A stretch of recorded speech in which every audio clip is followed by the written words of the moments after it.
Muy buenas tardes. Les saluda Fabricio López, soy jefe comercial de la Escuela de Posgrado de la Universidad Continental. Quiero darles la bienvenida a nuestro webinar La estadística en la investigación. Este evento se desarrolla en el marco del próximo inicio de nuestro programa de especialización en proyectos de investigación y asesoría de trabajos de investigación científica, tesis. Saludamos también a todas las personas conectadas en vivo, vía Zoom y por la cuenta de Facebook de la Escuela de Posgrado. Sabemos que su aprendizaje es importante y por ello los invitamos a unirse a nuestro grupo de WhatsApp, donde podrán acceder a artículos, tips del docente y descuentos exclusivos relacionados al programa. Les recuerdo que podrán acceder a una constancia de participación de este webinar respondiendo una breve encuesta al finalizar. La dinámica que vamos a seguir en esta tarde será contar con la participación de Adiel Omar Flores Ramos y posteriormente vamos a dar pase a la ronda de preguntas, las cuales podrán realizar por escrito por el chat. A continuación, daremos inicio a nuestro webinar La estadística en la investigación, a cargo de Adiel Flores, a quien tengo el gusto de presentar. El profesor Adiel es analista pedagógico y tecnológico en la Universidad Continental, docente en temas de evaluación educativa y TIC, asesor jurado en trabajos de investigación, doctor en ciencias de la educación, magíster en ingeniería de sistemas, con mención en ciencias de la computación e informática. Sin más preámbulo, lo invitamos a realizar su exposición. Adelante, profesor. Bien, muchísimas gracias. Bueno, no sé si puedo en este momento quitarte la presentación para yo poder hacer la pantalla, ¿no? Ya, a ver, un ajuste aquí para... Ok, gracias. Entonces, me toca compartir... Ahora sí. Muy bien, gracias. Muchísimas gracias. Muy bien. Buenas tardes a todos, bienvenidos pues a este pequeño espacio en el cual estaremos dialogando un poco con respecto a la estadística. Como ya, bueno, tuve a bien de ser presentado, mi nombre es Ariel Flores. Me gusta mucho trabajar con datos, ¿no? Prácticamente gran parte de mi trabajo en la universidad es procesar un poco de los datos que tenemos y en función de ello estar sacando resúmenes y tomando decisiones de acuerdo a los datos procesados, ¿no? El día de hoy, básicamente, nuestra idea, nuestra intención es dialogar un poco con respecto a la estadística como tal y de ello poder tener o extraer algunas conclusiones basadas también en los datos que nosotros tenemos. Ahí está, ahora sí. Y vamos a enfocar un poco a la estadística desde la parte de la investigación, ¿no? Nuestra intención fundamentalmente, bueno, tenemos el tiempo el día de hoy es bastante breve, entonces nuestra intención es básicamente enfocar a la estadística y dar un panorama bastante genérico de todo ello, ¿no? La estadística como tal, ¿no? Como una disciplina, como una ciencia auxiliar de repente, aportará bastante con respecto a los datos y a su procesamiento y verlo, ¿no? En un corto tiempo es relativamente ajustado, pero vamos a dar una cuestión así bastante genérica, algo panorámico, ¿no? Muy bien, ¿qué pasa con la estadística y específicamente cuando queremos enfocarlo en la parte de la investigación? Veremos brevemente un par de conceptos aquí que nos permitan un poco enfocarnos y en función de ello ir avanzando en algunos aspectos, ¿no? A la estadística, ¿no? Todavía hay controversia en si le decimos ciencia o no lo es. Particularmente yo pienso de que la estadística no es una ciencia, ¿no? Sustentado un poco por la epistemología, pero sí viene siendo algo así como una disciplina o una ciencia auxiliar que apoya a distintos ámbitos del conocimiento humano, ¿no? Difícil sería enfocar una disciplina, un área del conocimiento, donde la estadística no esté integrada, ¿no?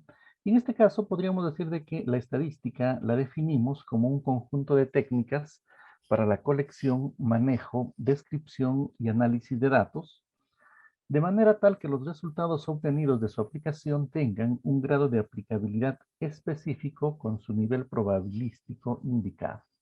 ¿Okay?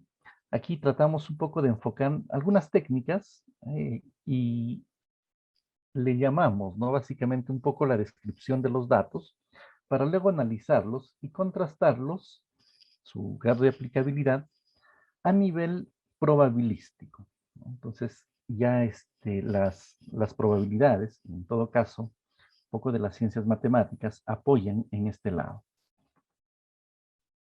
¿Cuáles son estas técnicas estadísticas que habíamos un poco comentado? Bueno, encontramos, también en términos estadísticos todavía, ¿no? La parte de la recolección de los datos. Ahora vamos a tratar de especificarlo un poco. La clasificación y el ordenamiento, para lo cual en la actualidad ya tenemos software, ¿no? La idea es esa, puesto que la estadística de hace 20 años ya pasó. Bueno, o sea, hace 20 años teníamos un montón de fórmulas, hace 20 años teníamos algo así como muchos datos, estábamos plagados de datos, de los cuales había que hacer cuadros manualmente, eso era un poco lo más complicado, hacer conteos manualmente, luego teníamos un poco que sacar las fórmulas, aprenderse de por ahí las fórmulas, ¿no? Para luego resumir los datos, hacer gráficos. Muchos de los gráficos que nosotros en su momento o hace mucho tiempo hacíamos, había que hacerlos manualmente, imagínense, ¿no? Trabajarlo con, por ejemplo, los gráficos circulares, había que agenciarse un poco de un transportador para hacer el cálculo de los grados, etcétera. Y eso en la actualidad ya pasó, y es una estadística que ya no, obviamente ya no se enseña, ya no se practica ese tipo de estadística, pero persiste un poco sus metodologías, las fórmulas están, pero ya están integradas en software, por ejemplo, y bueno, nos ayuda muchísimo y a concentrarnos ya no en el procesamiento, sino más bien en la interpretación, en la toma de decisiones, etcétera, ¿no?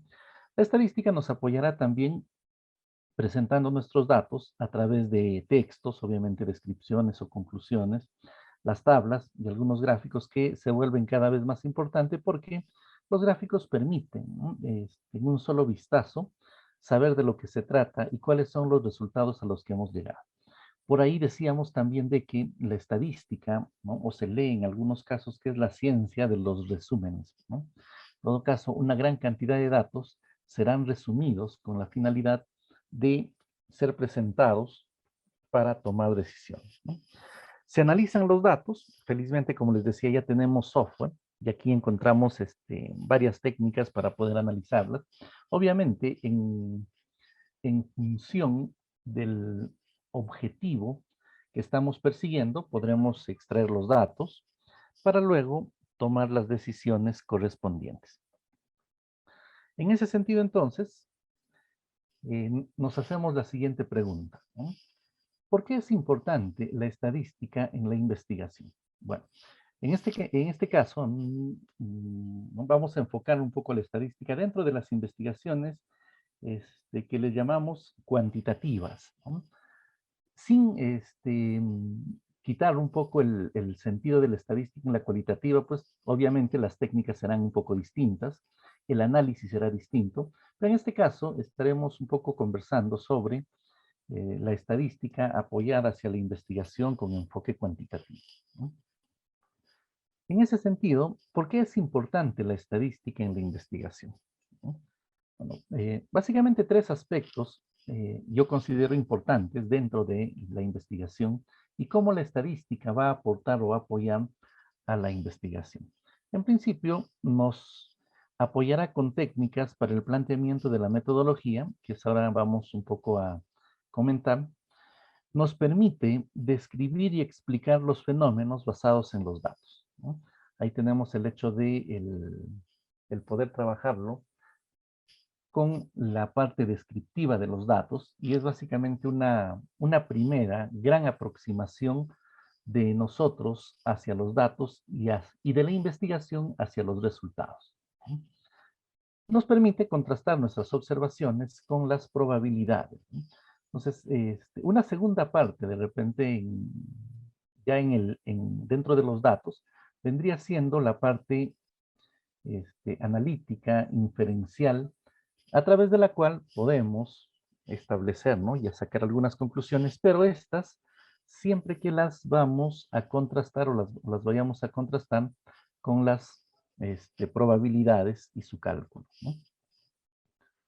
Muy bien. De ello, entonces, aquí tenemos un diagrama que lo he obtenido de Cubo, Martín y Ramos, en donde nos muestra un poco el proceso de investigación, ¿no? El proceso de la investigación, y como vemos, ¿no?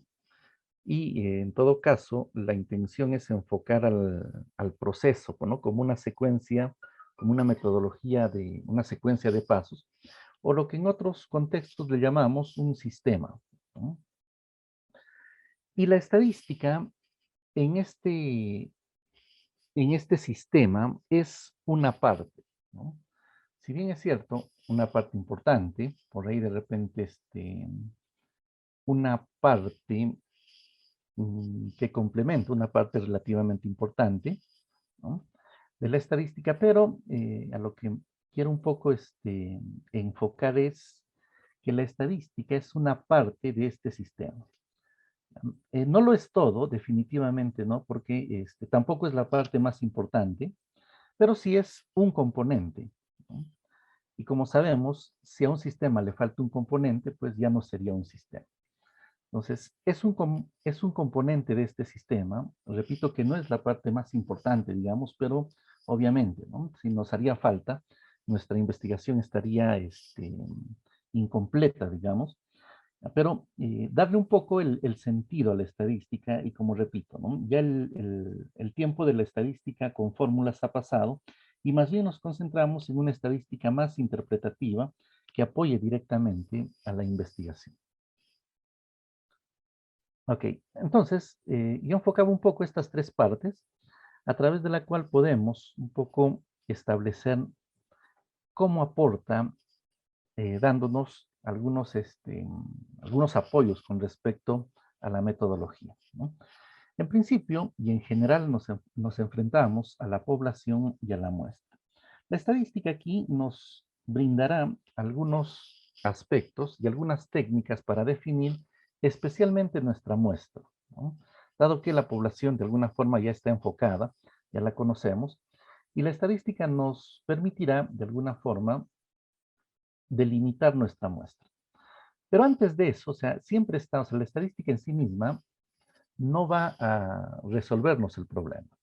Antes de ello, está la decisión que nosotros podamos tomar, está el análisis que nosotros hacemos a la investigación en sí misma. Podemos nosotros enfocar nuestra investigación y nos preguntamos qué es lo que estamos estudiando y qué es lo que vamos a abarcar, ¿no? Por ahí estamos estudiando proporciones. Entonces, la estadística me dirá, tú estás estudiando proporciones, ok. Plantea tu muestra de esta manera, ¿no? Nos dará una fórmula específicamente para estudiar aquello que nosotros nos hemos propuesto como proporciones. Si estamos enfocando nuestra investigación hacia variables cuantitativas en las cuales nosotros podamos sacar, por ejemplo, medias aritméticas, medianas o algún tipo de procesamiento así, entonces la estadística nos dirá, apóyate en esta fórmula que es específicamente para el estudio de la media, en todo caso variables de tipo cuantitativo, ¿no? Por ahí estamos estudiando la variabilidad de algo, la variación, ¿no? Específicamente la variación, como desviaciones típicas, varianzas, este tipo de cosas. Entonces la estadística me dirá, utiliza esta otra fórmula para que puedas tener o calcular la cantidad de elementos necesarios para el trabajo. Y si estamos estudiando las asociaciones entre variables, ¿no? Que nosotros más o menos lo enfocamos como correlaciones, entonces la estadística también me dirá, utiliza esta otra fórmula para que puedas calcular el tamaño de la muestra. En general, encontramos en el Internet, por ejemplo, ¿no? O en páginas que no son demasiado serias, encontramos, dice, calcula el tamaño de tu muestra, ¿no? Y nos dan una fórmula y nos devuelven un dato, ¿no? En definitiva, normalmente necesitamos definir primero qué es lo que voy a estudiar, qué es lo que estoy buscando, qué es lo que qué es lo que vamos a procesar y finalmente cuáles van a ser ¿no? los resultados que yo espero trabajando con estos tipos de datos y podré aplicar una fórmula específica en lo que yo estoy buscando, trabajando y el objetivo que me he propuesto, ¿no? Ok, ¿cómo me apoya la estadística en otro aspecto? Otro de los, aquí volviendo un poco al proceso de la investigación, ¿no? Habíamos empezado un poco en la población y la muestra, y en un segundo aspecto, hablamos de las técnicas y los instrumentos de investigación. ¿Cómo me apoya la estadística en este aspecto? ¿No? La estadística se encargará de dos partes, digamos, ¿no? Uno, en validar nuestros instrumentos, pero validarlo desde el punto de vista estadístico siempre, ¿no? Desde el punto de vista del dato en sí mismo. Para validar los instrumentos, en este aspecto necesito datos, ¿no?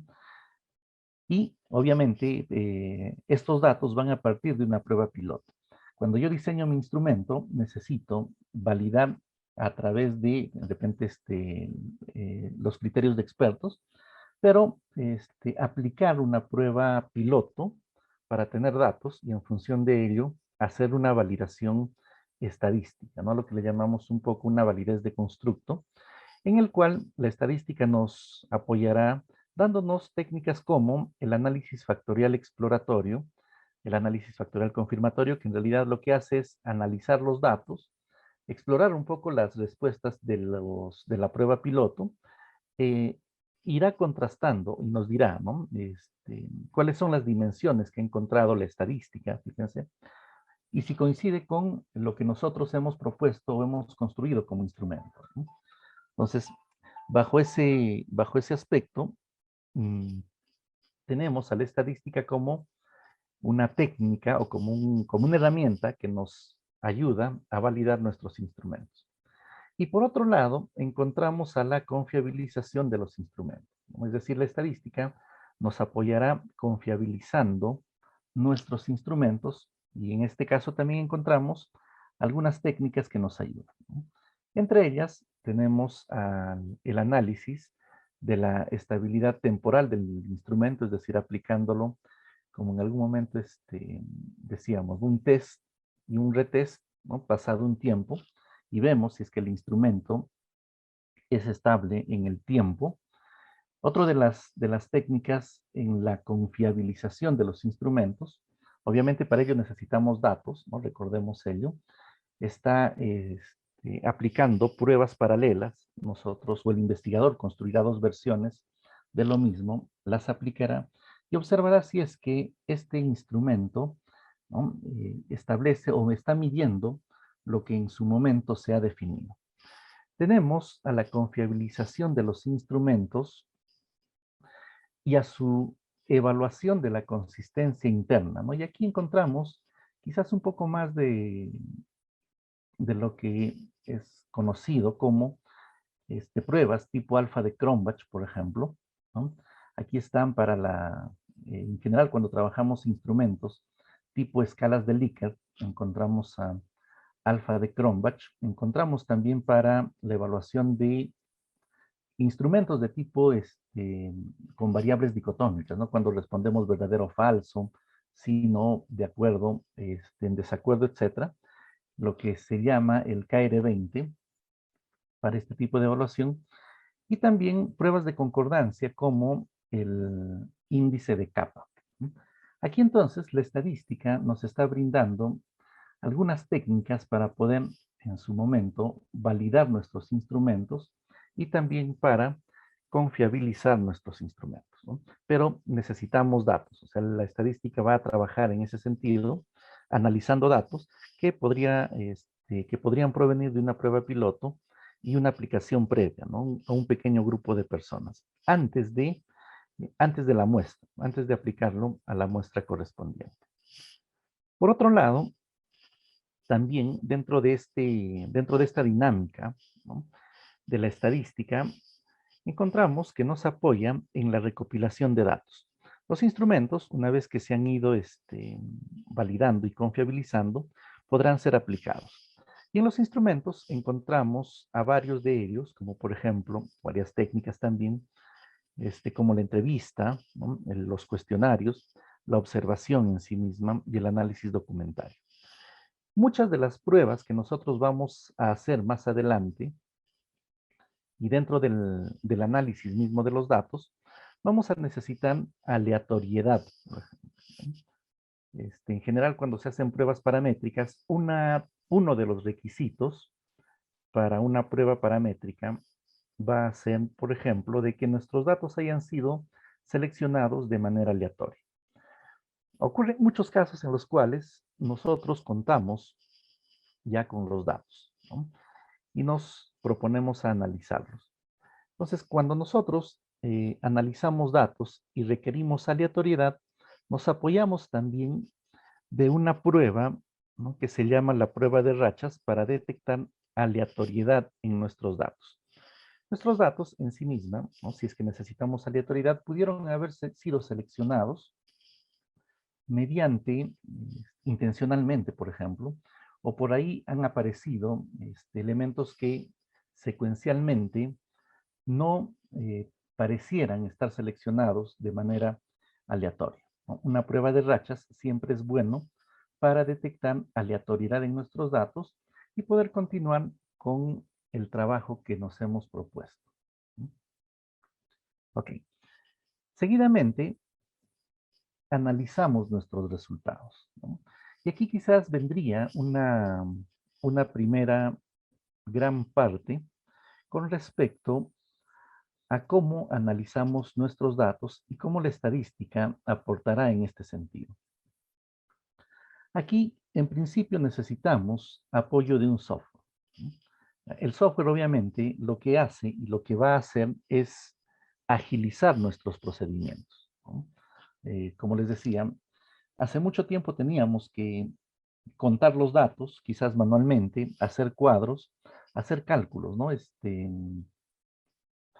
Em, del tipo, ¿no?, para poder resumir nuestros datos haciendo intervalos, haciendo conteos, ¿no?, etcétera.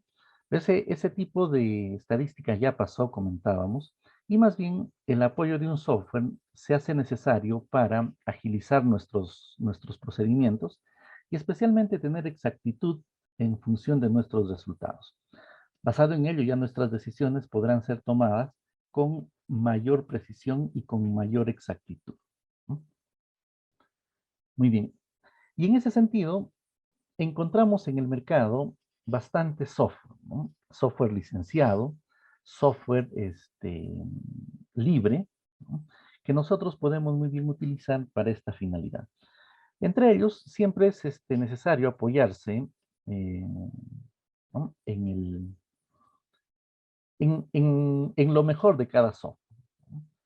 Yo menciono, por ejemplo, algunos, ¿no?, entre los cuales está SPSS, Excel, hay un software que se llama R, es un lenguaje más que un software, Statistics, Minitab, Stata, entre muchos otros, y es más, ¿no?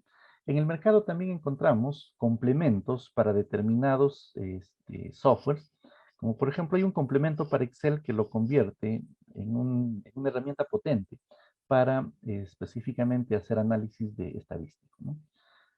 Sin embargo, la recomendación sería un poco sacar lo mejor de cada uno, ¿no?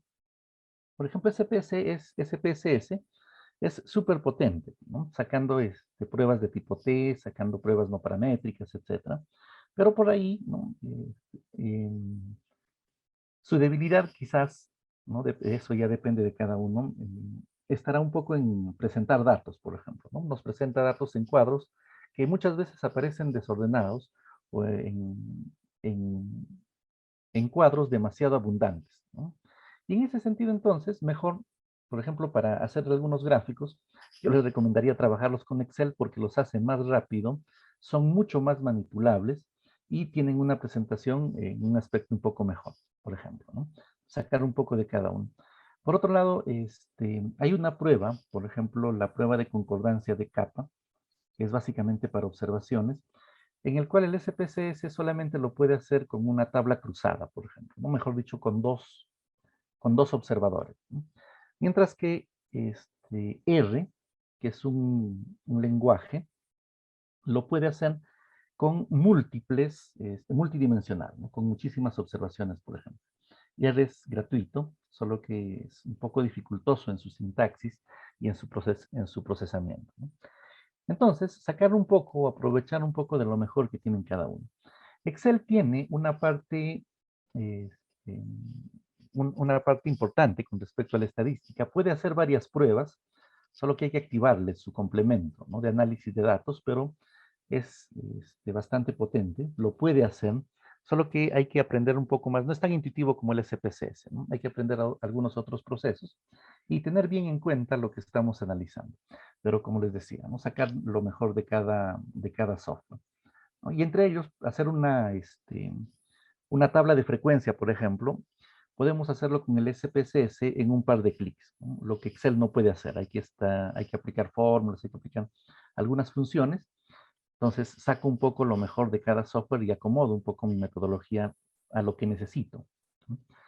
Entonces, una vez más, ¿no? Un poco mi insistencia en que lo más importante, lo más importante es nuestra investigación, no es lo que queremos obtener, y la estadística y el software tendrán que actuar siempre como herramientas, ¿no? Tendrán que actuar siempre como un medio para alcanzar algo, ¿ya? No es lo más importante, ¿no? Entonces yo saco un poco provecho del SPSS, un poco del Excel, un poco de todos los demás. Quizás para mí se acomoden mejor. Yo ya tengo una forma de procesar, por ejemplo. Encontramos en el Internet también y en muchos software, ¿no? El apoyo para recoger datos, ¿no? Recopilar datos, ¿no? Encuestas online, por ejemplo, los formularios de Google, los formularios de Microsoft, del OneDrive, etcétera, ¿no? Este, Todos ellos tienen una ventaja-desventaja, ¿no? La gran mayoría nos da los datos, por ejemplo, en Excel, ¿no? Cuando nosotros descargamos los datos hechos en distintos softwares, nos da, o siempre nos los comparte en Excel, ¿no? Un formato Excel que de alguna forma es más manipulable. Entonces, siempre es una buena idea lo que se llama el organizar los datos, ¿no? Y muchas veces le decimos limpiar los datos, porque aparecen no estructurados, por ejemplo, hacerlos en Excel para luego, a través de un copiar y pegar, pasarlos al SPSS, ¿no? Donde ya podemos recurrir a la potencia que tiene específicamente para las pruebas. Entonces, aprovechar un poco de lo que tenemos, ¿no? Del software que tenemos y poder analizarlo con con los mejores resultados. Hacer tablas cruzadas, por ejemplo, aquí Excel nos puede ayudar muchísimo, SPSS también, ¿no? A través de sus tablas dinámicas, etcétera, y sacar tablas n-dimensionales con varias dimensiones, ¿no? Ok, y bueno, ¿no? Como les comentaba, sacar gráficos depende de cómo nos queramos acomodar un poco, ¿no? En el software. Yo les recomiendo, por ejemplo, trabajar específicamente gráficos en Excel porque trae una gran variedad de gráficos y en las últimas versiones trae, por ejemplo, algunos gráficos un poco más innovadores de repente, ¿no? Que podríamos trabajarlo ahí también, ¿no? Entonces, aprovecharnos de la herramienta. Recuerden que la estadística en sí misma está aportando como una herramienta al trabajo de investigación, ¿no? Es una herramienta, básicamente, ¿no? Ok, luego tendría un poco el tema de resumir y describir los datos. Aquí ya el software se encargará de entregarnos los datos listos, ¿no? Como medidas de tendencia central, ¿no? Las más frecuentes, la media, mediana, moda, que antes calcularlo era, ¿no? Todo un trabajo de memorizar fórmulas. Ahora lo hacemos en un par de clics, por ejemplo. Este, mm, mm, Calcular medias, medianas, modas, lo hacemos en un par de clics o de repente el SPSS lo hace, ¿no? Fácilmente. El Excel lo va a hacer, pero utilizando algunas funciones todavía, aunque el Excel también tiene una parte en el cual nos saca todo el resumen de un conjunto de datos y nos muestra en un cuadro, ¿no? Media, mediana, moda, varianza, etcétera. Es básicamente una herramienta, ¿ya? Entre otros, ¿no? Entre los muchos que hay. Tenemos medidas de dispersión que para nuestro caso, o en el caso de la investigación, se populariza un poco más lo que es la desviación típica y la varianza, y que estas dos inclusive apoyan en las demás pruebas que vienen más adelante, ¿no? Al momento de hacer las pruebas de hipótesis, por ejemplo, estarán presentes, inclusive sin que nosotros nos demos cuenta, está actuando la desviación típica, está actuando la varianza, etcétera, ¿no? Tenemos también para resumir y describir los datos, y es más, ¿no? Cuando queremos categorizarlos, y en muchos casos en la construcción de los instrumentos, ¿no? Se van construyendo ciertos baremos, nos apoyaremos de las medidas de posición. Y aquí tendremos a los cuartiles, a los quintiles, a los percentiles, y en su forma más específica o más desmenuzada, a lo que llamamos los centiles, ¿no? O los percentiles, ¿no? Ya que nos divide a la distribución en sin. Entonces ahí encontramos absolutamente a todos. Y también por ahí describir la forma que tiene nuestra distribución, esto un poco orientándolo o proyectándolo de repente hacia las pruebas que nosotros vamos a hacer más adelante, ¿no? A las pruebas de hipótesis. Y bueno, finalmente la estadística en esta parte nos apoyará organizando nuestros datos o presentando ya nuestros datos en tablas y en gráficos, aunque esta parte de la presentación de datos ya es un poco más del investigador y en su forma de presentarlos, ¿no? Aquí ya dependerá un poco del estilo de redacción, entre otros, y la forma de presentar los gráficos. Y en ese sentido, todo lo anterior, ¿no? Redundará ya en el resumen de los datos, en su interpretación, en su análisis, que fíjense, ¿no? La estadística me apoyará dándome resultados, dándome números, básicamente. La parte más crucial está en la interpretación de esos datos, está en cómo nosotros orientamos a describir los hechos que están ocurriendo en la realidad, ¿no? Los hechos no son buenos ni malos, ¿no? Para este caso, dentro de nuestra investigación, sino más bien son datos que nosotros vamos a describir y a través de estos datos podemos explicar los fenómenos que estamos observando en la realidad. Ok.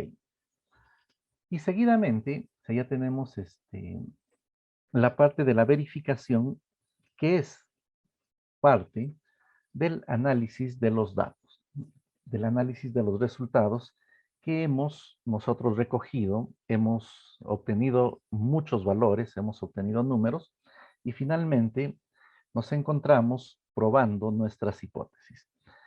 Las pruebas de hipótesis en sí misma vienen siendo una verificación probabilística, ¿no?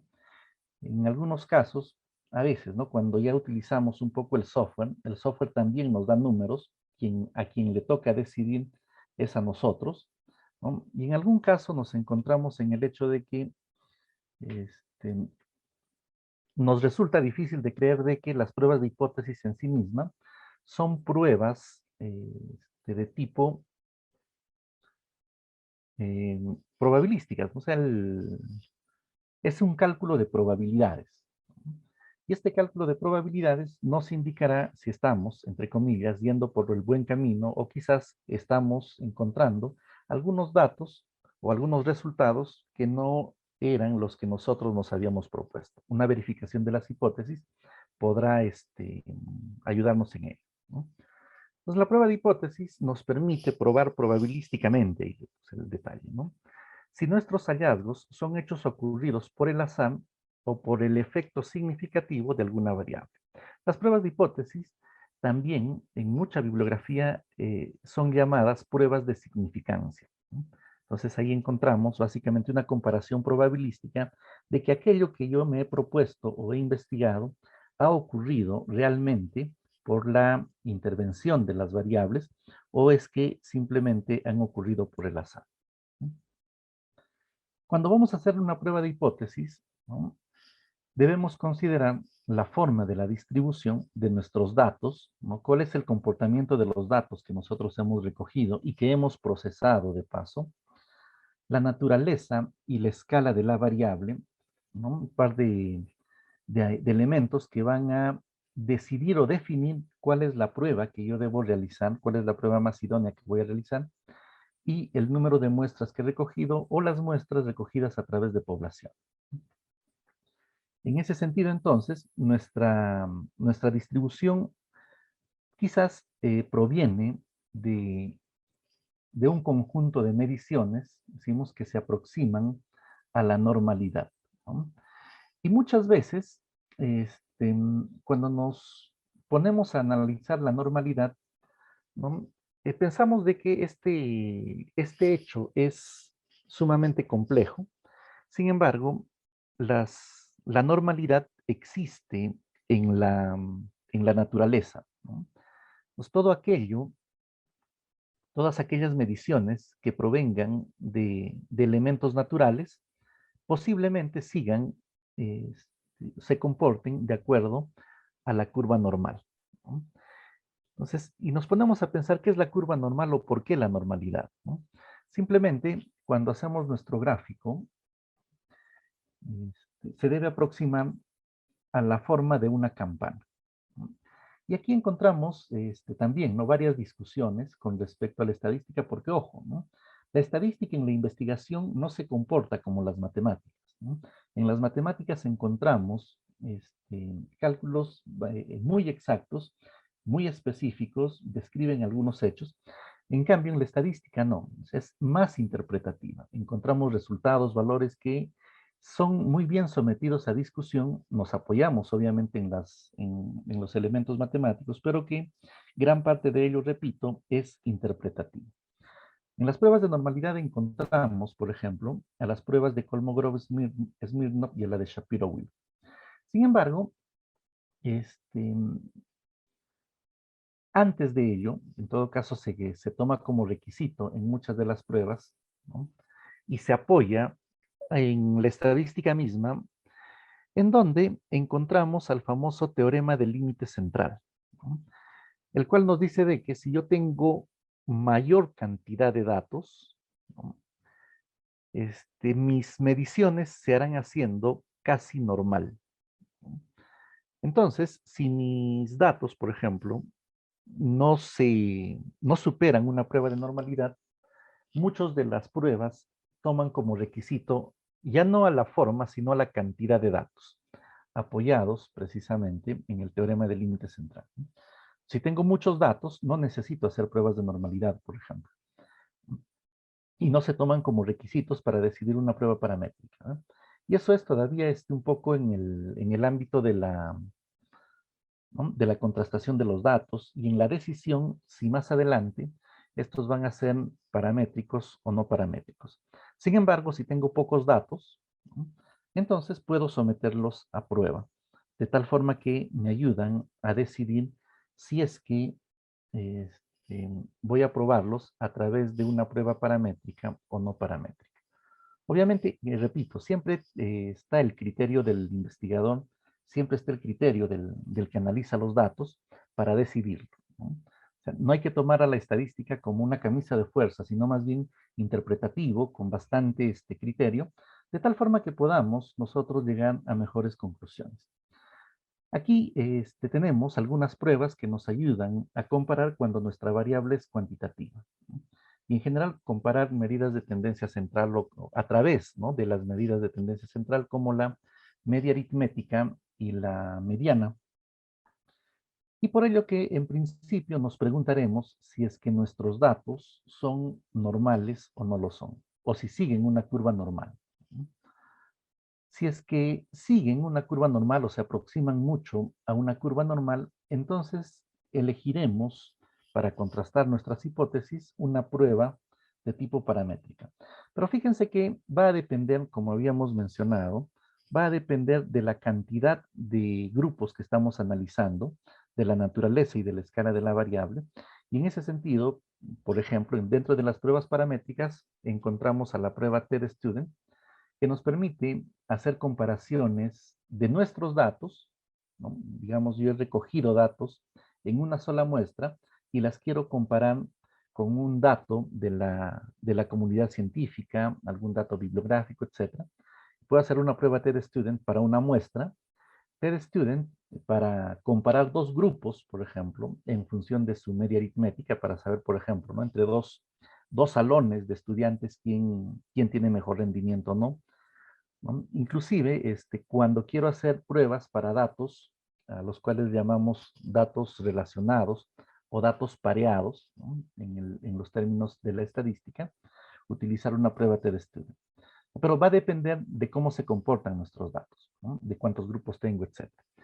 Además, fíjense que mucha bibliografía, ¿no? También coincide en que la prueba TestStudent se puede aplicar también para datos que no siguen la normalidad, puesto que esta prueba es una prueba bastante potente, ¿no? Es decir, va a llegar a la misma conclusión que una prueba no paramétrica, pero con la garantía de que este cálculo es mucho más exacto y apoyado en las probabilidades, en el cálculo de las probabilidades siempre, ¿no? Ok. Por otro lado, también para comparar datos pareados, hay una prueba que se llama la prueba de Sandler, lo que me permite, en algún caso, estar trabajando una prueba más específica inclusive, ¿no? Para comparar datos pareados. También, si tengo ya más de 3 muestras, puedo utilizar más de 3 o más muestras, utilizar lo que llamamos la prueba ANOVA, también, ¿no? Que si lo haríamos, por ejemplo, trabajándolo a mano, nos demoraríamos muchísimo tiempo y felizmente un software, cualquiera, no cualquiera, obviamente un software orientado a la estadística, lo va a hacer con un par de clics y ya nosotros nos concentramos en tomar decisiones, ¿no? Y luego, el ANOVA para medidas repetidas, ¿no? Siempre que tengamos datos correlacionados. ¿Qué pasa si mis datos resultan siendo no normales o no están dentro de la normalidad, ¿no? Entonces elegimos una prueba no paramétrica. Entre las que tenemos a la de Wilcoxon, que hay más, un poco más de nombres porque son un poco más específicos para cada caso, ¿no? La de Wilcoxon, que nos sirve para una muestra o dos muestras pareadas. La Udeman-Whitney, que también es su equivalente a la de TestStudent, pero cuando tenemos dos muestras independientes, por ejemplo. Kruskal-Wallis, Friedman, entre otros, pero que tienen, ¿no? su equivalencia en las no paramétricas. Ahora, en algún momento, por ejemplo, me preguntaban el detalle de que, ¿por qué mis datos no son normales? ¿No? O es que mis datos están mal, o si es necesario cambiar, volver a recoger los datos, etcétera, ¿no? En realidad no ocurre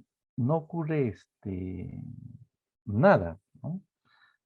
El detalle es que simplemente hemos ido a recoger datos y los datos que hemos recogido, pues, son así, ¿no? Entonces, habiéndolos contrastado con la normalidad, entonces yo elegiré si hago una prueba paramétrica o no paramétrica, ¿no?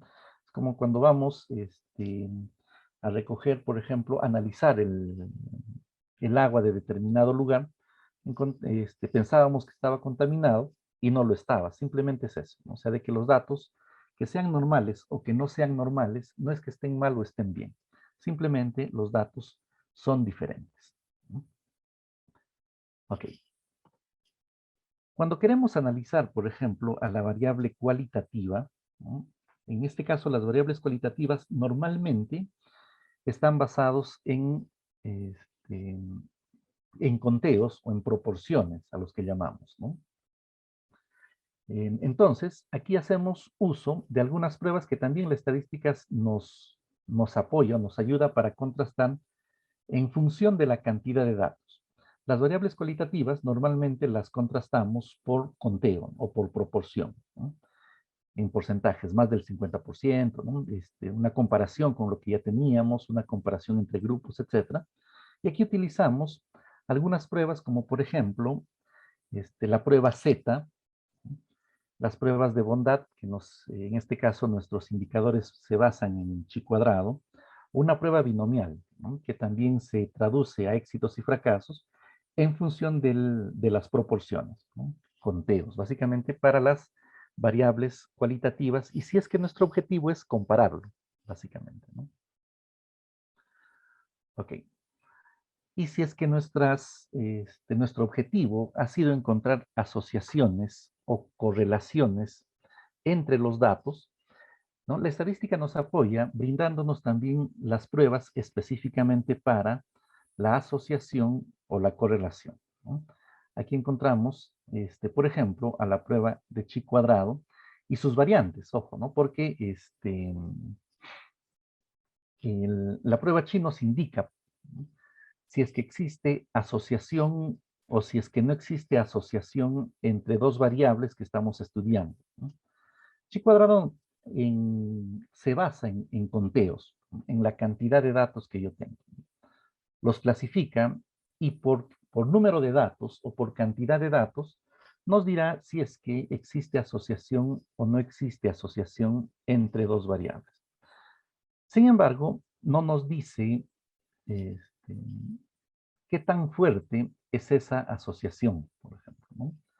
Entonces, sin embargo, recurrimos a otro conjunto de pruebas, ¿no?, si es que nosotros queremos descubrir esa asociación, como la prueba phi y v de Cramer, por ejemplo, que me dirá, ¿no?, qué tan fuerte es esa asociación entre dos variables de tipo cualitativas o en escala nominal.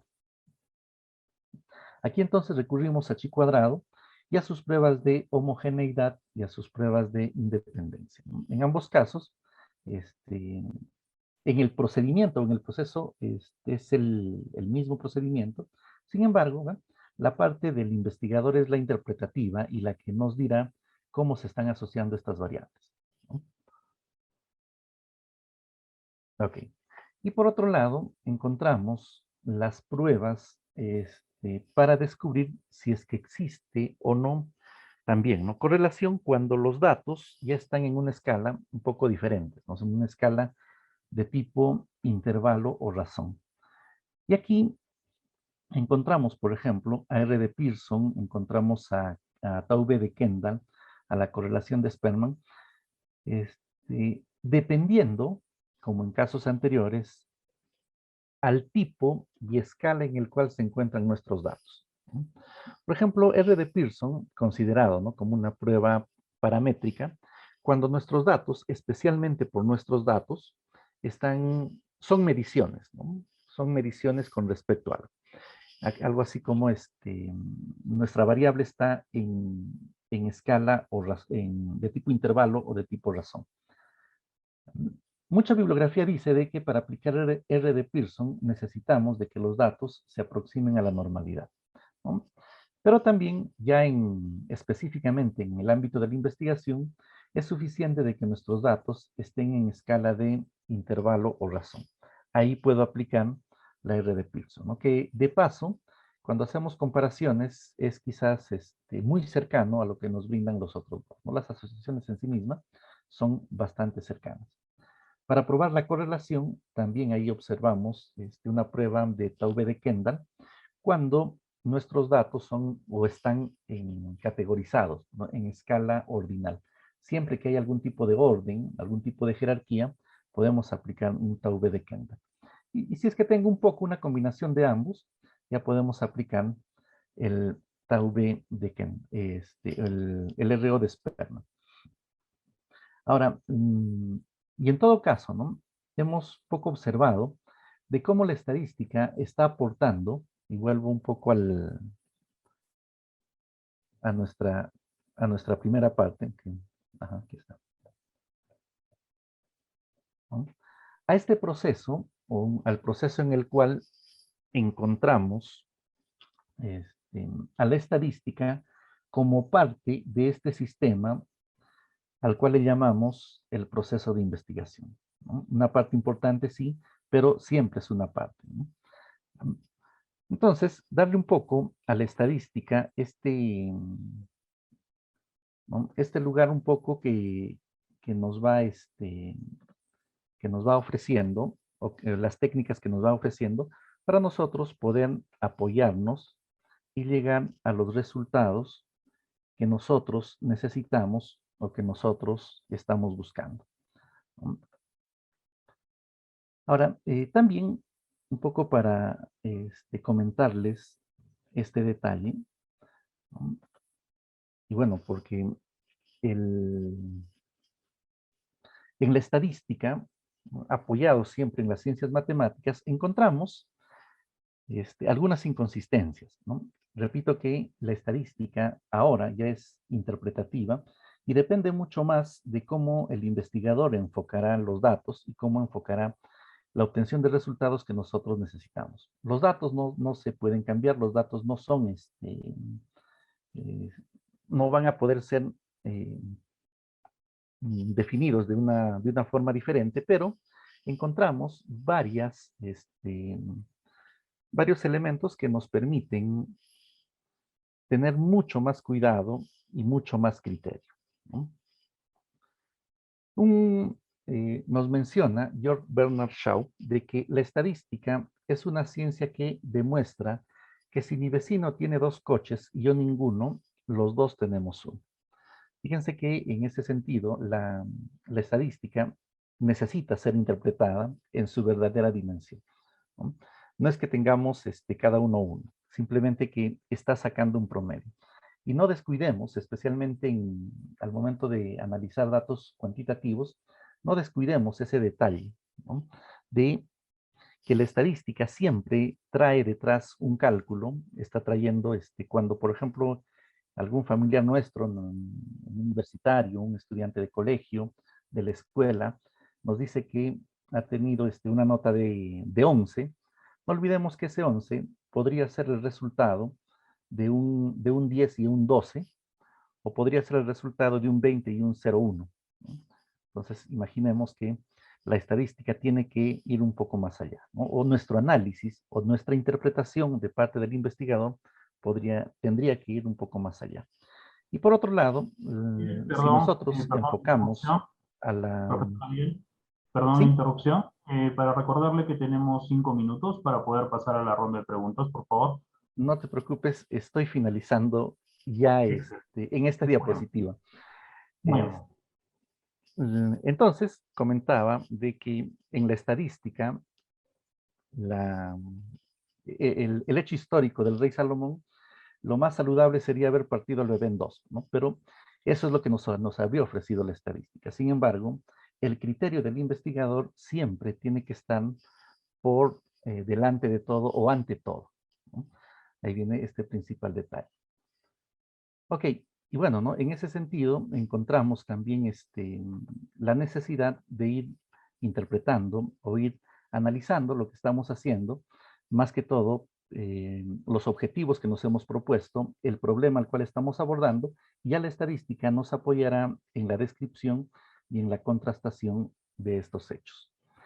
Bien, hablar de estadística en realidad es bastante apasionante en muchas veces, ¿no? Pero bueno, el día de hoy hemos pretendido básicamente dar un aspecto genérico de cómo la estadística nos apoya en la investigación, un panorama bastante amplio, y que les anticipo, por ejemplo, de que involucrarse en ese sentido no es para nada complicado. Más importante, mucho más importante, ya no es el cálculo, ya no es la estadística como tal, sino más bien, o la estadística que nosotros en su momento hemos aprendido, sino ahora más importante es el enfoque del investigador, y la estadística a través, ¿no?, de un software ya nos brindará los datos correspondientes para nosotros, basado, ¿no?, en lo que nosotros estamos buscando, tomar las decisiones más adecuadas, interpretar mejor, establecer mejor las decisiones que nosotros queramos. Involucrarse en el mundo de la estadística es bastante interesante y apasionante, y para nada es difícil. Muy bien. Les agradezco mucho. De repente por ahí hay alguna pregunta. Bueno, yo he estado un poco viendo, y me habría gustado, ¿no?, responder a todos, porque hay ¿no?, bastantes preguntas que ya Sí, requieren, ¿no?, un poco adentrarnos más al fondo y hacer de repente una explicación. Yo sé que quedan bastantes dudas, pero de repente podemos responder sí, algunas que quedan justamente. un poco por ahí. Gracias, Muchas gracias. gracias. Sí, Muchas gracias por la exposición tan interesante. Bueno, hemos agrupado ya algunas preguntas. Como bien dice, ha sido muy activo el chat y bueno, pasamos directamente a formularlas. Nos consulta Janet Carmona.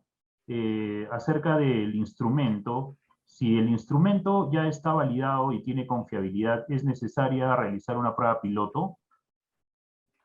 Ok, gracias. La pregunta es interesante, ¿ya? Y estoy seguro de que esa pregunta responde algo, ¿no? Y es que también, ¿no? En la interacción con los maestristas, ¿no? En la interacción con los chicos de pregrado, siempre hay un profesor, esto ya está validado y está confiabilizado. ¿Es necesario hacerlo? Y en realidad la respuesta no la tenemos de manera directa porque la estadística te diría que no, ya no es necesario, ¿no? Ya no, si ya pasó por la validación y ya pasó por la confiabilización, no es necesario hacerlo. Es más, ¿no? Bastaría de repente una adaptación, ¿no? al contexto o al medio, porque encontramos instrumentos validados especialmente, ¿no? O sea, por ahí he visto un instrumento que ya está validado, por ejemplo, para Latinoamérica y específicamente algunos otros investigadores hicieron el esfuerzo de validarlo y confiabilizarlo para Perú. No les digo la prueba, obviamente, para no entrar en conflicto, pero el problema no es ese, ¿no? El problema muchas veces es político, porque ya cuando necesitamos presentarlo en algún lado, en algún jurado, etcétera, nos dice, no, confiabiliza, ¿no? La estadística te diría que no, o sea, como una respuesta estrictamente estadística, te diría, no, no necesita ser confiabilizado, ya está confiabilizado, no necesita ser validado, ya está, ¿no? Pero muchas veces, ¿no? Se nos dice, tienes que confiabilizarlo. Bueno, entonces, como les digo, no es por la estadística, es un poco por la decisión, ¿no? Administrativa, por una decisión un poco política de repente, y va por ese lado, ¿no? Ese es el detalle, ¿no? Excelente, profesor. Tenemos otra pregunta de Rita Yataco.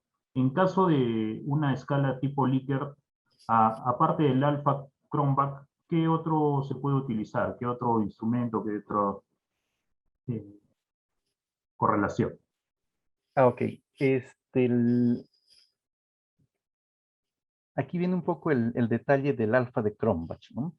El alfa de Cronbach es específicamente, fíjense, específicamente una prueba para confiabilizar instrumentos de tipo Likert. Ahora, eso no quita de que los puedas confiabilizar utilizando otra técnica, por ejemplo, mitades partidas, ¿no? A pesar de que tú lo tengas en escala. Entonces, repito, ¿no? Específicamente cuando estás trabajando con una escala de intensidad, ¿no? La mayor de las veces lo conocemos en función del Likert, ¿ya? Pero puedes utilizar otra como mitades partidas, Gutmann, ¿no? El que se menciona con un poco más de importancia por ahí de repente, y inclusive puedes utilizar cualquier otra como para evaluar su estabilidad temporal, puedes aplicar lo mismo en dos momentos diferentes y analizarlos, puedes correlacionar tus totales, etcétera, ¿no? Entonces, sin embargo, Alfa de Cronbach ha ido, repito, específicamente para las escalas cuando hay intensidad, pero eso no quita de que puedes utilizar cualquier otra, ¿ya? Así es. Excelente, profesor. Para poder finalizar con el tema de las preguntas, consulta Miguel Gastelo. ¿Qué pasa cuando no hay homogeneidad entre varianzas para analizar experimentos repetidos? Ah, ok. No, un poco la pregunta que se entiende es, ¿qué pasa cuando no hay homogeneidad de varianzas cuando se está comparando dos grupos, ¿no?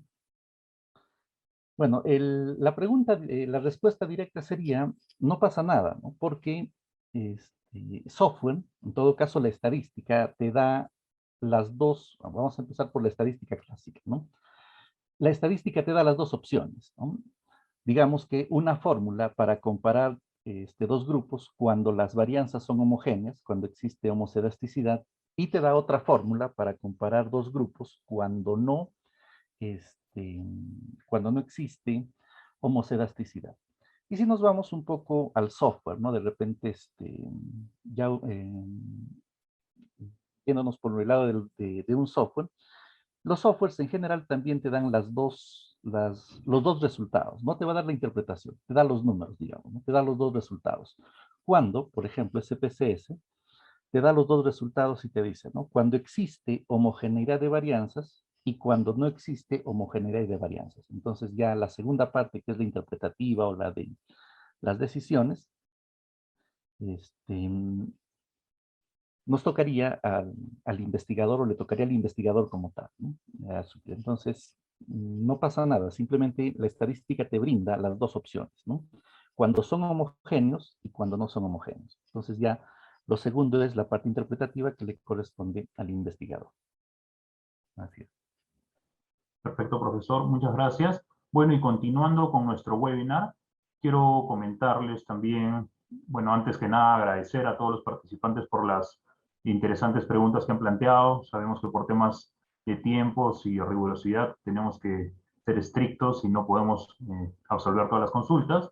También continuando con nuestro webinar, queremos comentarles acerca de nuestro programa de especialización en proyectos de investigación y asesoría de trabajos de investigación científica, conocido como tesis. Bueno, este programa, luego de aprobar todos los módulos, obtienen una certificación como especialista en dicho programa, ¿no? En nombre de la Escuela de Posgrado de la Universidad Continental.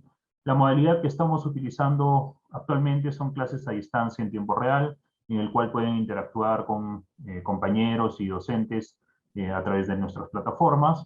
La duración del programa es de 144 horas lectivas.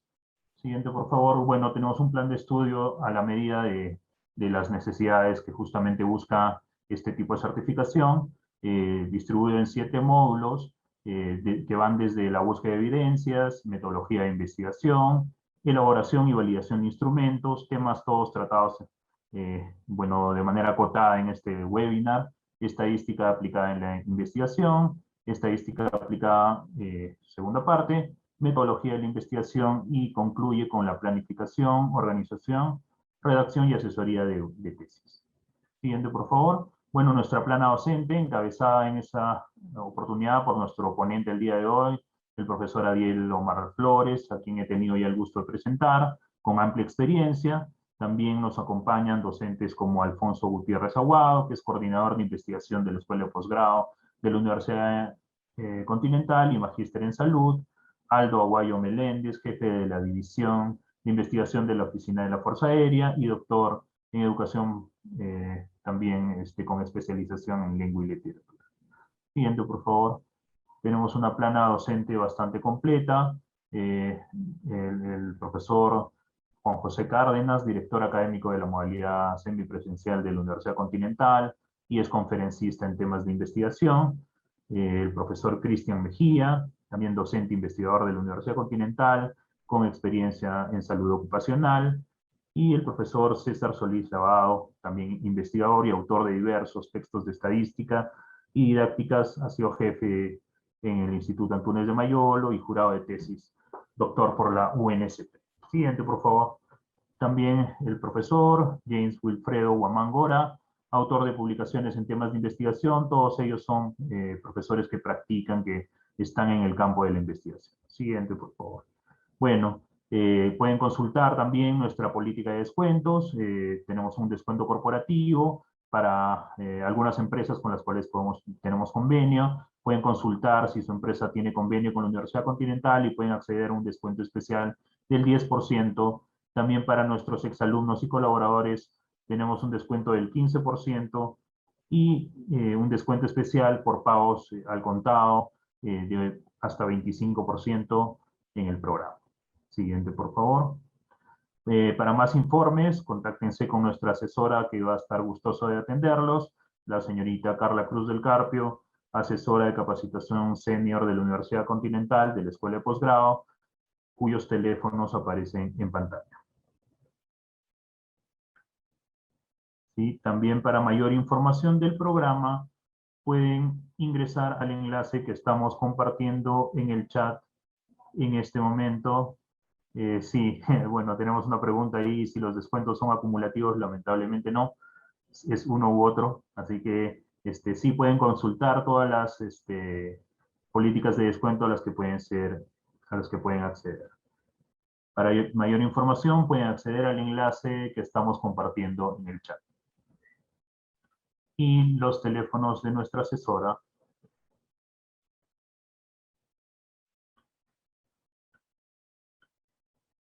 También estamos compartiendo la encuesta que va a estar disponible el día de hoy. Vamos a recordarles que la constancia saldrá con los nombres y apellidos ingresados en la encuesta y serán remitidos a su correo electrónico en un plazo de 30 días posteriores a este evento. ¿Ok? Pueden completar los datos en la encuesta que se ha compartido. Bueno, y de esta manera damos por concluido nuestro webinar, agradeciendo la participación de nuestro ponente y de todos ustedes que nos han seguido conectados por este Zoom y por las redes sociales de la Escuela de Posgrado de la Universidad Continental. Les agradecemos su participación. Muchas gracias.